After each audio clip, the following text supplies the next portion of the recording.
Assalamualaikum warahmatullahi wabarakatuh. Selamat datang di channel Misteri Kehidupan, tentunya dengan Damiri di sini. Kali ini Mas Dam akan membawakan cerita yang berjudul Hotel Bekas Pembunuhan.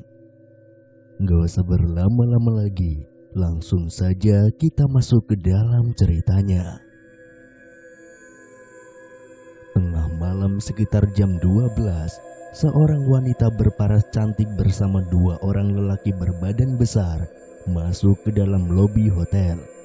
Langkah mereka tampak tergesa-gesa dan langsung menghampiri dua orang resepsionis yang sedang berjaga.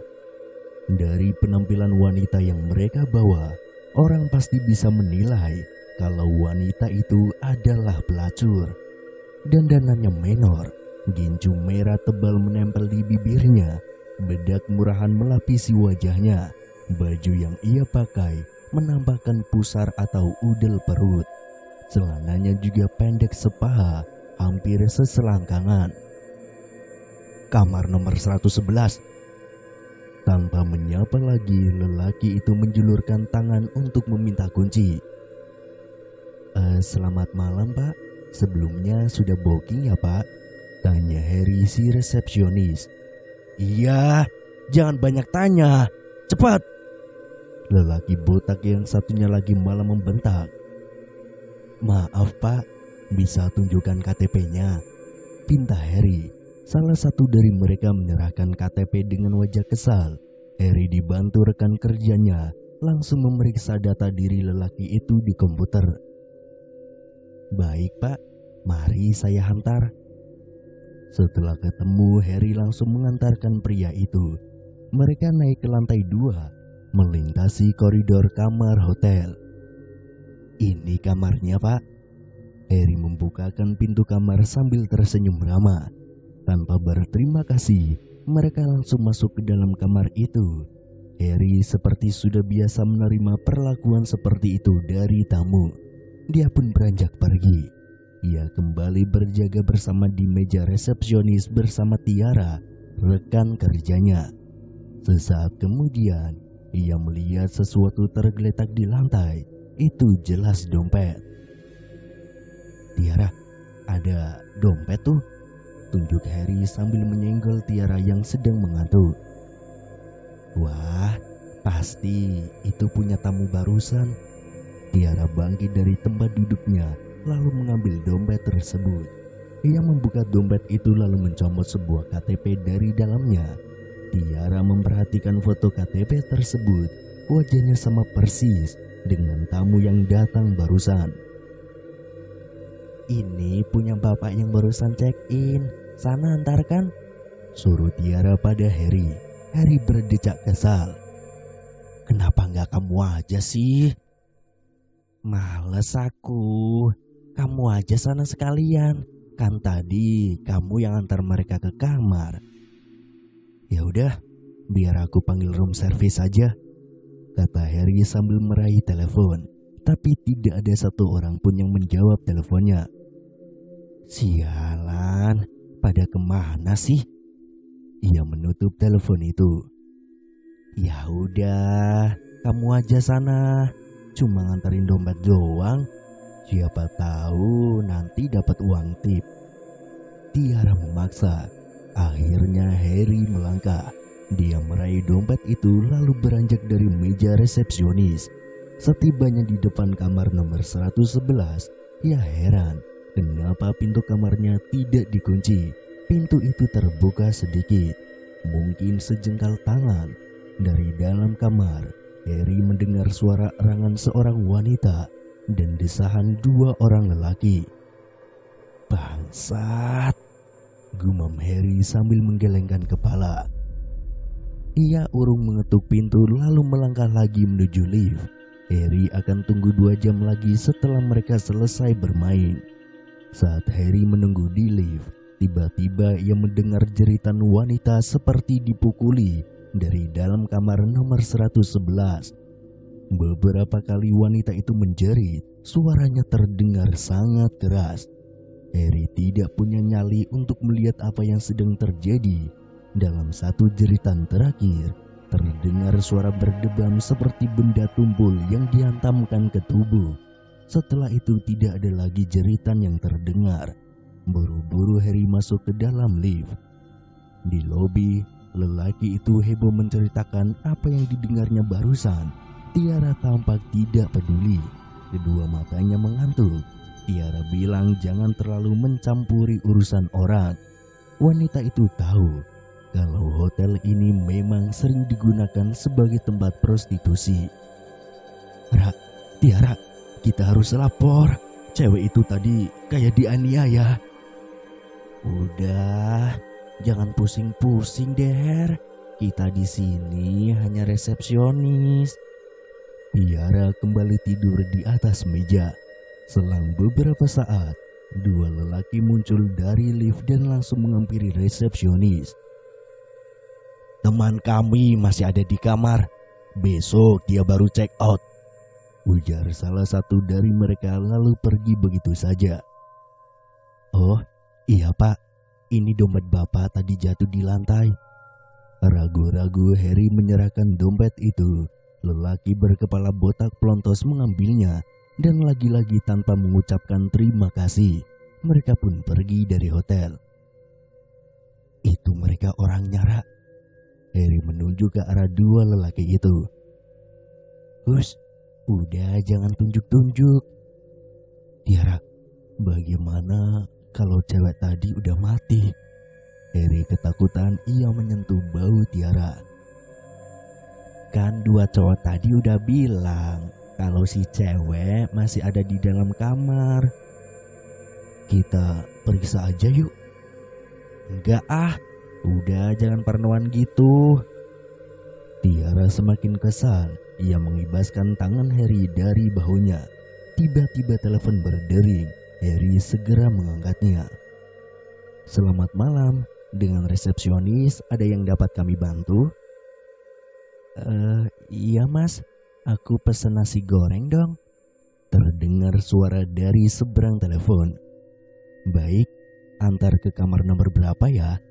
Tanya Harry sambil mencatat pesanan. Nomor 111. Saat mendengarnya hati Harry lega. Ternyata benar kata Tiara kalau wanita itu masih hidup. Baik, kalau begitu ada lagi yang mau dipesan. Sama jus jeruk 1. Baik. Harry kembali mencatat pesan. Setelah telepon ditutup, Harry langsung menghubungi room service untuk memproses makanan yang dipesan wanita itu. Beberapa saat kemudian, nasi goreng berhasil diantarkan oleh petugas, tapi Harry masih penasaran dengan kondisi wanita itu. Drake, kamu tadi antar makanan ke nomor 111 ya? Gimana keadaan cewek itu? Dia baik-baik aja kok. Katanya dia juga mau renang. Jelas Andre, petugas room service. Hah? Renang? Malam-malam begini? Iya. Bisa antar aku ke kolam renang gak? Sebelum mereka selesai bercakap, seorang wanita muncul dari dalam lift. Ia sudah mengenakan bikini yang diselimuti oleh handuk kimono. Baik bu. Andre dengan sigap menghampiri wanita itu lalu mengantarkannya ke kolam renang. Harry mengikutinya dari belakang. Diperhatikannya wanita yang sedang berenang itu. Jarang sekali ada tamu yang mau berenang tengah malam seperti ini. Entah kenapa, Harry masih penasaran. Ia naik ke lantai 2, lalu buru-buru menghampiri kamar nomor 111. Kali ini pintunya terbuka lebar. Dan betapa terkejutnya Harry saat melihat mayat wanita terkapar di atas kasur. Mayat itu melotot, kepalanya retak seperti habis dihantam benda tumpul. Darah membasahi tempat tidur. Buru-buru Harry lari ke ujung koridor.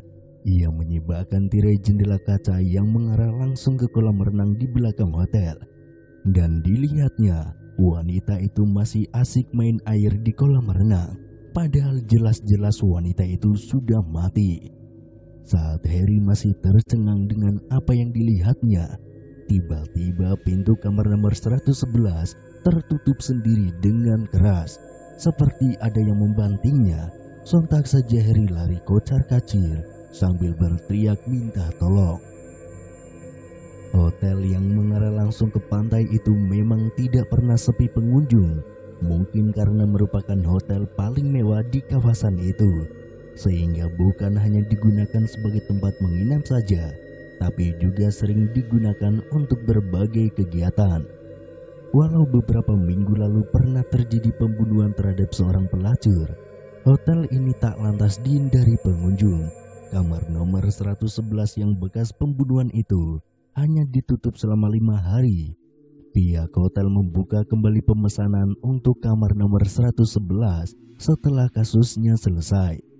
Pelaku berhasil diidentifikasi melalui CCTV. Mereka pun ditangkap dan diadili. Belum ada yang menempati kamar itu semenjak terjadi pembunuhan. Namun akhirnya tepat pada bulan Oktober, pemerintah pusat mengadakan sebuah acara untuk memperingati bulan bahasa. Acara tahunan itu dinamakan pemilihan duta bahasa seprovinsi. Kebetulan sekali, hotel bekas pembunuhan terpilih sebagai tempat perhelatannya. Wah, bagus banget hotelnya ya. Fadil sumringah saat tiba di halaman hotel. Dia adalah salah satu mahasiswa yang menjadi perwakilan kampusnya. Iya nih Dil, makan enak nih kita, timpal Zainal. Dia satu kampus dengan Fadil. Mereka berdua tiba di hotel tersebut setelah menempuh perjalanan selama 1 jam. Halaman hotel mulai ramai. Para peserta dari berbagai kampus seprovinsi mulai berdatangan. Satu persatu mereka melakukan check-in di lobi hotel. Lu kamar nomor berapa? Tanya Zainal sambil memegang kunci kamar Fadil. 111 nih, jawab Fadil. Wah, nomor cantik. Tukeran mau gak? Emang lu nomor berapa, Nal? Fadil meraih kunci di tangan Zainal. Nomor 80. Tukeran ya? Kamar lu pasti ada di lantai atas, jadi pemandangannya pasti indah banget. Ya udah nih, terserah lu aja, Nal. Bagi Fadil tidak masalah mau tidur di kamar nomor berapapun, yang penting bisa istirahat. Perjalanan dari kampus ke hotel lumayan membuatnya lelah. Dia ingin segera membaringkan diri di kasur hotel yang empuk. Zainal diantarkan ke lantai 2 oleh Harry, si resepsionis yang pernah melihat mayat di kamar itu. Wajah Harry terlihat gugup. Sebenarnya dia khawatir pada tamu yang sedang diantarkannya. Harry yakin kalau wanita yang pernah mati di kamar itu masih bergentayangan. Sebab Harry sering mendengar suara gaduh dari dalam kamar nomor 111. Kadang ada suara tawa perempuan, kadang menangis, kadang seperti ada yang sedang menonton televisi. Padahal jelas-jelas kamar itu kosong, tidak berpenghuni. Ini kamarnya, Mas. Harry membuka pintu sambil tersenyum ramah. Kamar itu rapi, ada spring bed berwarna putih dan 2 bantal. Di dindingnya menampil TV LED 40 inch, ada kulkas kecil di samping tempat tidur. Ada juga meja dan kursi casual di dekat jendela. Kamar itu juga dilengkapi dengan sebuah kamar mandi yang terbilang cukup mewah. Di atas meja sudah disiapkan sepasang sendal selop tipis ala hotel. Wah, Zainal terkagum-kagum. Ini memang baru pertama kalinya ia menginap di hotel. Ada apa ya, Mas? Tanya Harry. Bagus banget kamarnya, Mas. Zainal kemudian langsung membuka sepatu. Dia lalu membaringkan badan di atas spring bed yang empuk. Iya, Mas, ini kan hotel, kata Harry. Zainal nyengir. Ia lalu mengacungkan jempol ke arah Harry. Entah dari mana asalnya, tiba-tiba terngiang di telinga Harry suara tawa seorang wanita. Ada apa, Mas? Tanya Zainal yang heran melihat ekspresi si resepsionis. Enggak apa-apa. Kalau butuh apa-apa, telepon aja ya. Itu nomornya sudah tertera. Siap. Zainal nyengir lagi. Heri kemudian menutup pintu kamar tersebut. Setelah mengikuti pembekalan di ballroom selama berjam-jam, Zainal pulang ke kamarnya. Dia sangat lelah. Lampu ia matikan dan hanya menyalakan lampu tidur saja. Televisi dibiarkan menyala, menayangkan channel khusus olahraga. Tidak lama kemudian dia tertidur, sementara televisi masih terus menyala. Entah pada jam berapa Zainal terbangun. Ia mendengar tawa seorang wanita seperti sedang asik menonton televisi. Dalam keadaan mengantuk, ia meraba-raba remote televisi. Matanya memicing ke arah layar. Zainal heran kenapa tayangannya berganti ke serial drama Korea. Tanpa berpikir macam-macam, ia langsung mematikannya. Ia pun tidur kembali. Sebelum terlelap kembali, tiba-tiba dia mencium bau parfum wanita yang sangat menyengat. Ia mengendus-endus hidungnya, lalu menyeritkan dahi. Zainal pun bangun dan melangkah ke kamar mandi karena bau parfum itu berasal dari sana. Sesaat sebelum ia membuka pintu kamar mandi, seseorang menekan bel pintu kamarnya. Berkali-kali bel itu ditekan, terkesan memaksa. Zainal membuka pintu kamarnya. Ia menoleh ke sekeliling tapi tidak ada siapa-siapa. Pikir Zainal mungkin tadi ada orang iseng. Pintu pun ditutup kembali. Masih penasaran dengan bau parfum yang ia endus, ia akhirnya perlahan membuka pintu kamar mandi itu. Anehnya tidak ada apa-apa di dalam sana. Zainal mendongak ke atas, tapi tetap saja tidak ada apapun. Ia berdecak kesal, lalu kembali ke tempat tidurnya. Malam itu ia akhirnya bisa tidur dengan nyenyak. Namun lagi-lagi, saat ia bangun di pagi hari, televisi itu sudah menyala. Ia mencoba mengingat-ingat dan yakin tidak menyalakan televisi sebelum tidur. Pasti televisinya rusak nih, gumam Zainal. Diraihnya remote televisi lalu mematikannya.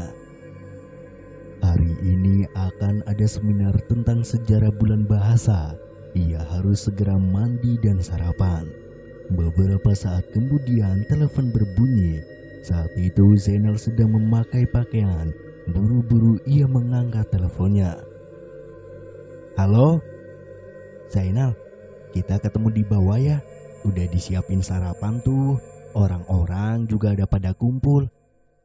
Oh, iya Dil, oke. Zainal menutup telepon. Ia mempercepat geraknya, mematuk diri di depan cermin. Tak lupa ia juga menyisir rambutnya sampai klimis. Setelah rapi dengan mengenakan batik keemasan, celana bahan, dan sepatu pantofel, ia kemudian bergegas ke lobi. Di sana sudah ramai oleh para peserta. Mereka mengambil sendiri makanan yang sudah disajikan oleh pihak hotel. Zainal dan Fadil bergabung satu meja dengan dua peserta lain yang berasal dari Tangerang. Kalian tahu gak sih kalau pernah ada pembunuhan di hotel ini? Tanya Santi. Hah? Serius lulusan? Fadil penasaran. Iya, tapi kamar hotelnya dirahasiakan. Gak ada yang tahu pembunuhan itu terjadi di kamar nomor berapa.